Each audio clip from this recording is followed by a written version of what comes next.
It was an ordinary Wednesday morning in the courtroom, the usual hum of murmurs from the audience, the shuffle of papers, and the solemn tapping of gavel against wood.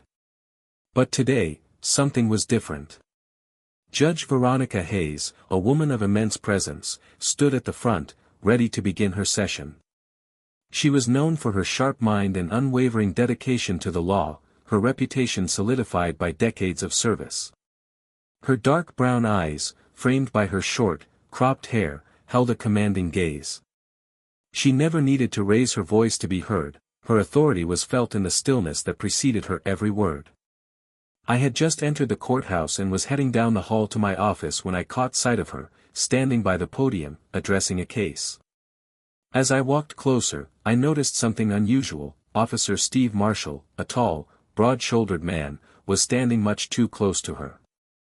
He had a look of discomfort in his eyes, the kind of look someone gets when they know they're about to step out of line, but do it anyway.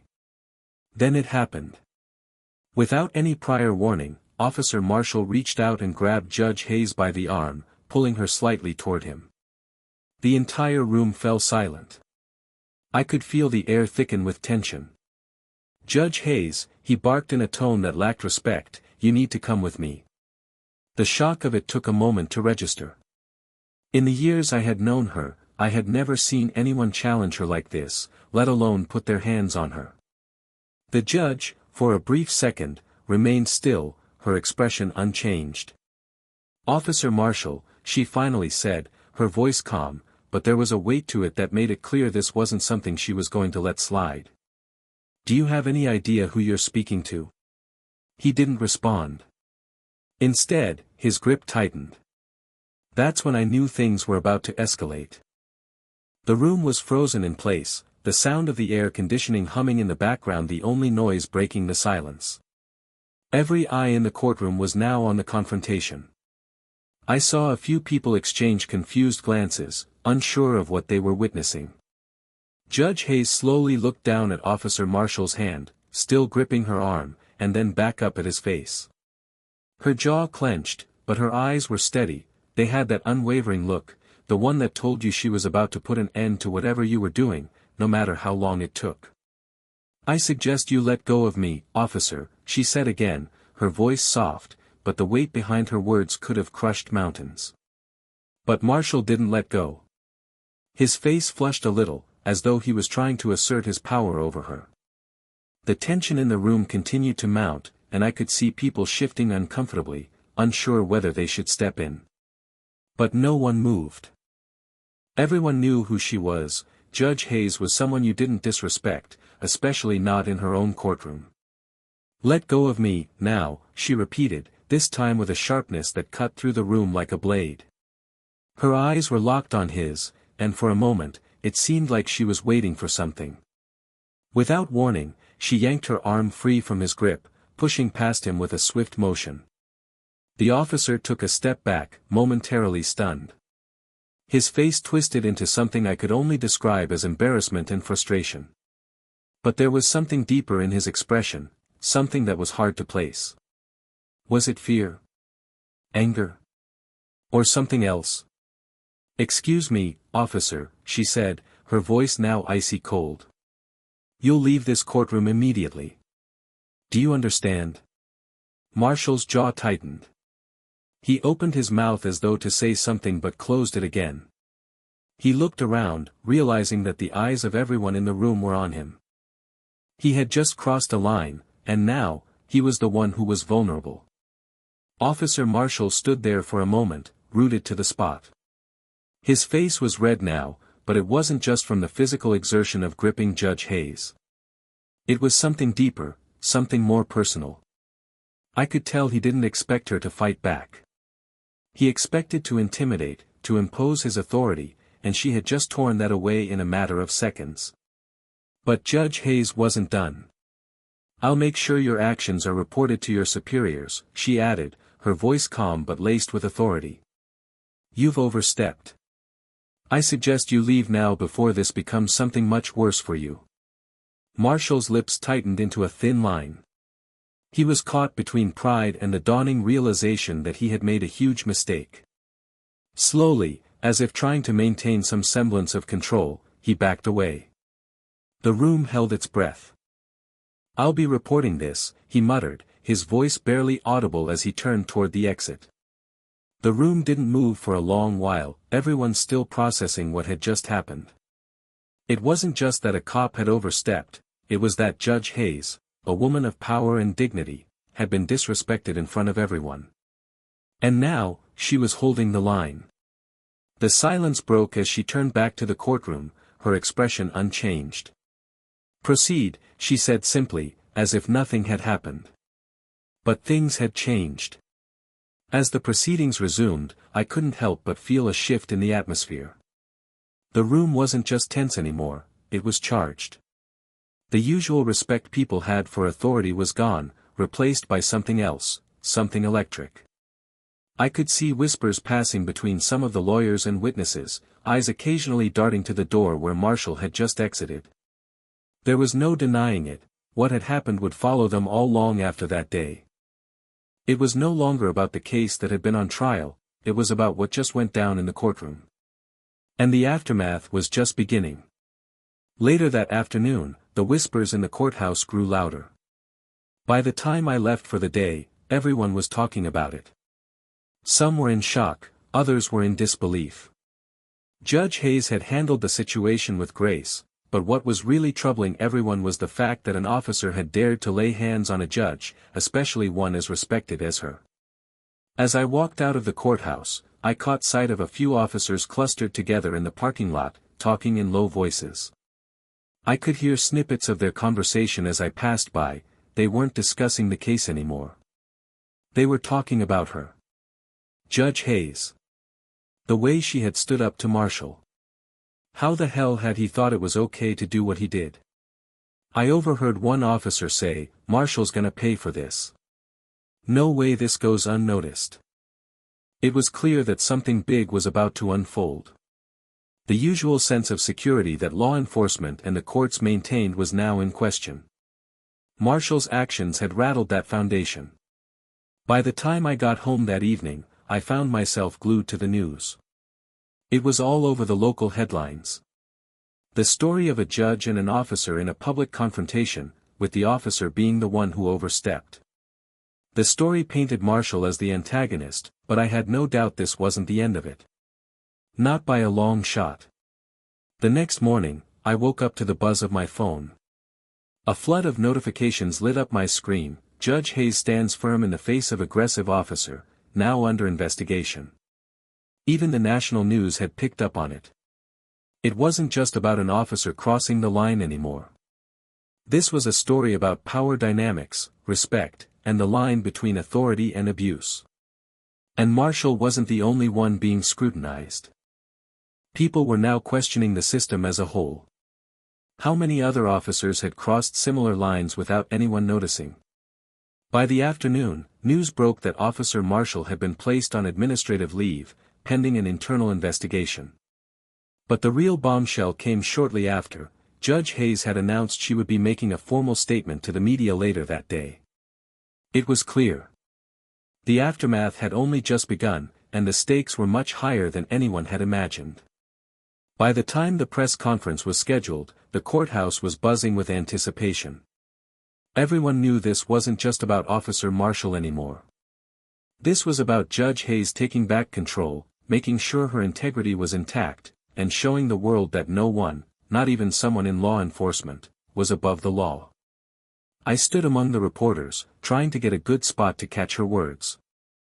Judge Hayes was rarely in front of the cameras, but she wasn't the type to shy away from responsibility. She was about to make a statement that would echo far beyond the walls of the courthouse. When she stepped up to the podium, the room fell silent. The press, the lawyers, even the few remaining courthouse staff held their breath. Judge Hayes stood tall, her posture impeccable. Her usual stern, composed demeanor was present, but there was something about the way she carried herself now that made everyone take notice. This wasn't just another routine press conference. This was the moment when she took back the narrative. "Good afternoon," she began, her voice calm but firm. Today, I stand before you to address an unfortunate and deeply troubling incident that occurred within the walls of this courthouse. An officer, who swore to protect and serve, violated the basic principles of respect and authority. There was a slight pause, the weight of her words sinking in. I will not pretend to understand what motivated Officer Marshall's actions, she continued, but what I do know is that his conduct was not just inappropriate, it was an abuse of power. The room was dead silent. I could hear the faint clicking of cameras, but otherwise, not a sound. Everyone was hanging on her every word. Today, I have called for an investigation into this incident. Officer Marshall has been placed on administrative leave while the appropriate authorities look into what occurred. No one is above the law. Not anyone in uniform, and certainly not any judge. She looked around the room, her eyes meeting the camera, piercing through the lens as if speaking directly to the millions watching. Let this be a reminder. Our system of justice requires trust, integrity, and respect. When those principles are compromised, it is our duty, mine, and everyone else's, to restore them. Judge Hayes's gaze softened slightly. The law is not a weapon to be used for personal gain.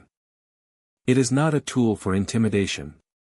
It is a promise we make to each other that we will uphold fairness, dignity, and justice for all. The crowd was silent for a long moment. Then, slowly, reporters began to murmur, their pens and microphones already raised to capture the impact of her words.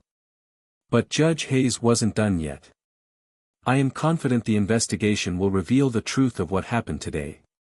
But rest assured, no matter the outcome, I will ensure that justice is served. And I will not stand by while the values we hold dear are threatened. With that, she stepped away from the podium, her eyes steady and unyielding. The room erupted into a flurry of questions, but Judge Hayes didn't stop to answer. She had said everything that needed to be said.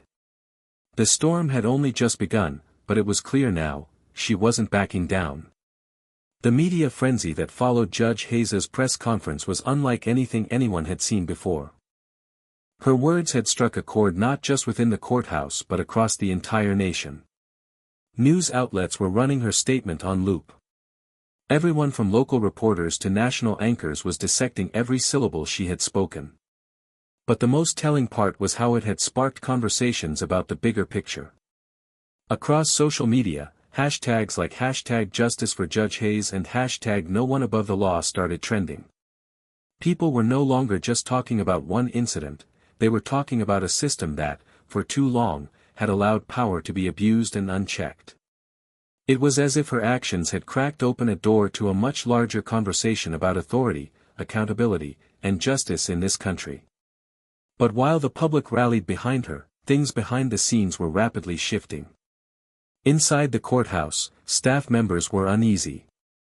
No one had ever seen a judge, especially one of Judge Hayes's stature, come down so forcefully on an officer.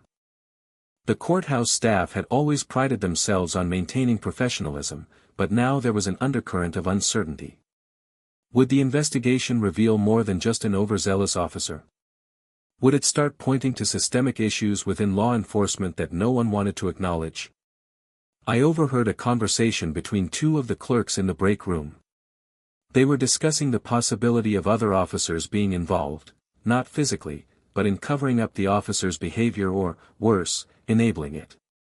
The news about Marshall's administrative leave spread quickly, but the investigation was still ongoing. I knew it wouldn't be long before his actions were scrutinized under a microscope. Would he be fired? Would he face charges? Or was this just a temporary public spectacle, and would he quietly slip back into his role once the heat died down? Meanwhile, the media attention on Judge Hayes only seemed to grow stronger. Her phone was ringing off the hook with interviews, offers of support, and requests to comment on the situation. But she remained elusive.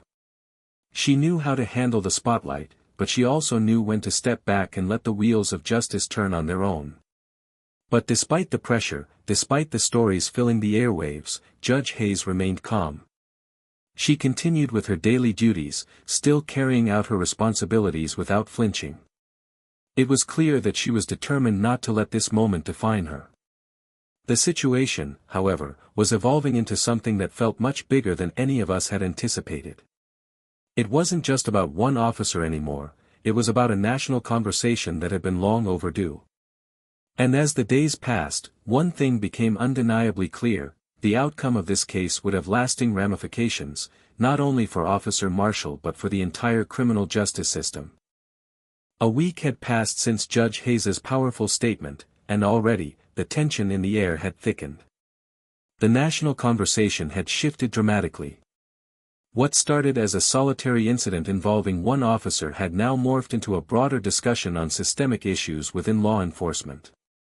The question on everyone's mind wasn't just about Officer Marshall's actions anymore, it was about how often this kind of abuse occurred under the radar. I remember being at a local diner one morning when the conversation at the next table caught my attention. Two older women were discussing the case, their voices hushed but full of concern. "I'm telling you," one of them said, "there's something much bigger going on here. It's not just Marshall. He wouldn't have done that unless he thought he could get away with it." Her friend nodded, stirring her coffee slowly. "You think this happens more often than we know?" "I know it does. But it's not just the police. It's the whole damn system," the first woman replied, her voice growing a bit louder. "People like Judge Hayes are rare. Most of them just go along with it, turn a blind eye. But this? This is different." The conversation was a reflection of what was happening across the country. Everyone was talking about power and accountability. The whole idea that those in positions of authority could abuse their power with impunity was finally being challenged. It was clear that Judge Hayes's actions had triggered something that couldn't easily be dismissed or swept under the rug. Later that day, a bombshell dropped. The internal investigation into Officer Marshall had revealed multiple complaints about his behavior in the past, not just from civilians but from fellow officers. It turned out that he had been known to make aggressive moves before, particularly with people who were in positions of authority. But no one had ever taken action against him. His badge had protected him for far too long. The report was leaked to the press, and just like that, Officer Marshall's career was in freefall. The public outcry was immediate and unforgiving. Calls for his termination grew louder with every passing hour. But the bigger shock came the following day, when a federal inquiry was launched into Marshall's conduct and the broader issue of police officers abusing their power. It wasn't just about one officer anymore. It was about the culture of impunity that had allowed this to happen in the first place. Judge Hayes was once again in the spotlight. This time, though, she wasn't just the judge who had stood up to a rogue officer. She was now a symbol of defiance, a beacon for those who had been silenced, a leader in the fight for justice. As news outlets continued to report on the growing scandal, her name was mentioned alongside civil rights leaders, lawyers, and activists who had long been calling for reform. But for Judge Hayes, the fight was far from over. While the media buzzed with speculation and her role in the national conversation was growing, she remained focused. She wasn't looking for praise. She was looking for real change, something that would ripple through the entire system. And when the final decision came down, Officer Marshall would be terminated and face criminal charges, it wasn't just a victory for Judge Hayes. It was a victory for everyone who had ever felt powerless in the face of authority. It was a moment when the system had been held accountable. But it was also a reminder that change didn't happen on its own. It took brave individuals willing to stand up, even when they knew the consequences. The news of Officer Marshall's termination and the criminal charges that followed was a turning point. It wasn't just the end of one man's career, it was the start of something far bigger. In the days that followed, protests erupted in cities across the country, demanding more accountability, more transparency, and, above all, real change within law enforcement. Judge Hayes's name was on everyone's lips, not just as the judge who confronted a rogue officer, but as a symbol of the struggle for justice. The courtroom, a place where she had long commanded respect, had now become the epicenter of a larger movement. The nation had watched as she stood her ground, and they had witnessed the consequences of one person taking action against the tide of complacency. But even as the wave of support for her grew, Judge Hayes remained stoic. She refused to bask in the glory of the victory. It wasn't about her, it was about the system. She knew that this was just the beginning. The conversation had shifted, but the work was far from over. She began organizing meetings with local leaders, activists, and law enforcement officials, pushing for deeper reforms and creating a framework for accountability that extended beyond just one officer. It wasn't long before Judge Hayes was called to testify before a national committee on police reform. Her calm, yet unwavering testimony resonated deeply. She didn't just speak about the specific incident, she spoke about the culture of silence that pervaded the system. She spoke about how, for too long, people had ignored the signs, dismissed the complaints, and turned a blind eye. And she spoke about the importance of trust, integrity, and responsibility, values that she believed should be the foundation of any justice system.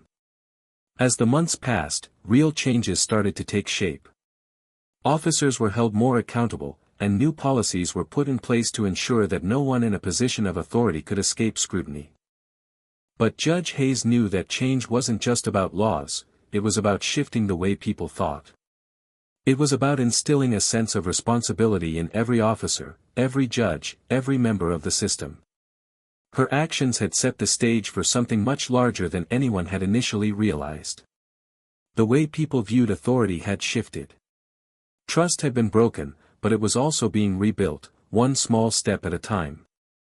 Judge Hayes had proven that sometimes, the most powerful change begins with a single act of defiance. She had turned the moment of conflict into a catalyst for reform. As the years went on, Judge Hayes continued to serve on the bench, but her reputation grew beyond the walls of the courtroom. She became a respected voice in the movement for police reform and a beacon of hope for those fighting for justice in the face of powerful institutions. And when people spoke of that day, the day Officer Marshall grabbed her arm, the day everything changed, they would always remember her calm, unwavering response, and the impact it had on the nation. Judge Hayes's legacy was not one of personal victory, but of collective triumph. She had reminded everyone that power, when abused, can be challenged. And that in the fight for justice, one person's stand could change the course of history. Years after the incident, Judge Veronica Hayes sat quietly in her chambers, reviewing case files and preparing for another day in court. The courthouse around her buzzed with the usual activity, but today, there was a sense of calm she hadn't felt in a long time. The changes that had followed that fateful day had settled into the fabric of the justice system, though it had taken time. She had become a quiet symbol of resilience, but never one to crave the spotlight. As the media frenzy had died down, she had continued to serve with the same dedication and grace that had defined her career long before Officer Marshall's fateful encounter. But now, the work she did carried an added weight, the weight of knowing that what had happened in that courtroom had shifted something, however small, in the greater justice system. Her role had transformed from simply a judge to a voice for systemic change. The reforms that had been put in place, the discussions that had been sparked, had created ripples far beyond the courtroom walls. The officers who once would have turned a blind eye to misconduct now knew they could be held accountable. They had witnessed firsthand what happened when someone in power chose not to back down, and that knowledge had started to shape the way they approached their duties. One afternoon, as Judge Hayes reviewed the latest policy changes on law enforcement accountability, her phone rang.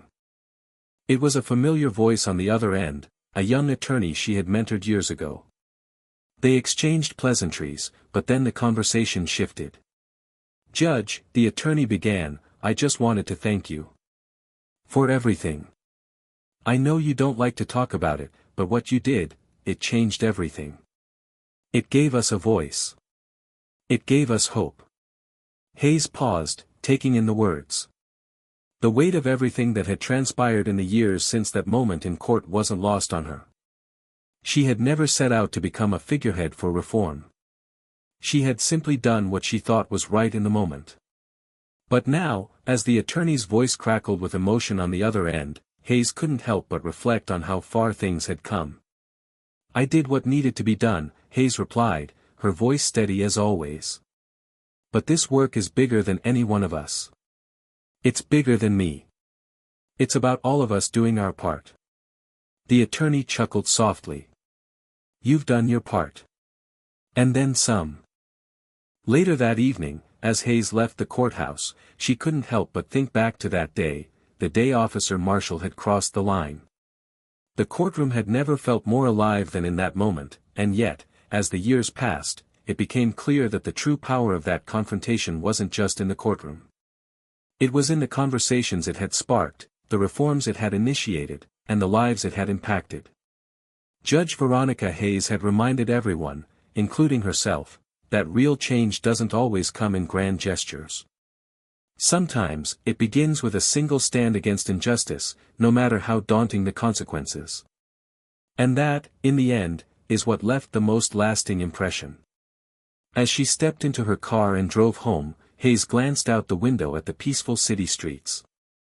She had given everything she had to her career, and while she didn't know what the future would bring, she knew this: she had done her part to make the world a little bit better.